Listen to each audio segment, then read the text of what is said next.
ప్రకటన గ్రంథము 4వ అధ్యాయము. ఈ సంగతులు జరిగిన తరువాత నేను చూడగా, అదిగో పరలోకమందు ఒక తలుపు తెరవబడి ఉండెను. మరియు నేను మొదట విన్న స్వరము భూరాధ్వని వలె నాతో మాట్లాడగా వింటిని.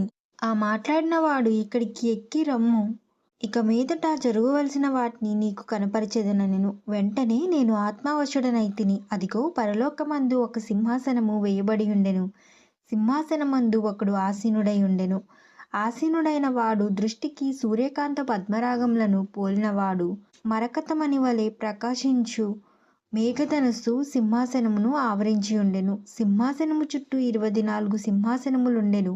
ఆ సింహాసనముల మధ్య 24 పెద్దలు తెల్లని వస్త్రములు ధరించుకుని తమ తలల మీద సువర్ణ కిరీటములు పెట్టుకొనిన వారై కూర్చుండిరి.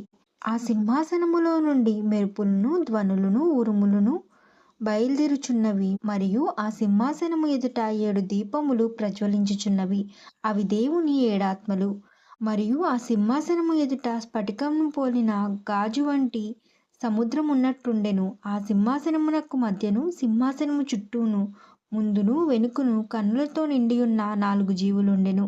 మొదటి జీవి సింహము వంటిది, రెండవ జీవి దూడ వంటిది, మూడవ జీవి మనుషుని ముఖము వంటి ముఖము గలది. ఆ 4 జీవులలో ప్రతి జీవికి 6 రెక్కలుండెను. అవి చుట్టూను, రెక్కల లోపటను కన్నులతో నిండియున్నవి. అవి భూత, వర్తమాన, భవిష్యత్ కాలములో ఉండు సర్వాధికారియు దేవుడు నగు ప్రభువు పరిశుద్ధుడు, పరిశుద్ధుడు, పరిశుద్ధుడని మానక రాత్రింబవళ్ళు చెప్పుచుండెను.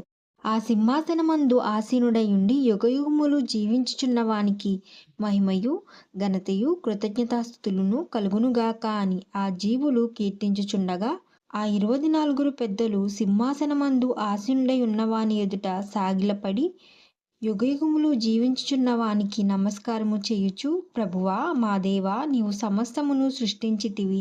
నీ చిత్తమును బట్టి అవి ఉండెను, దానిని బట్టియే సృష్టింపబడెను గనుక నీవే మహిమయు, ఘనతయు, ప్రభావములు పొందనర్హుడవని చెప్పు.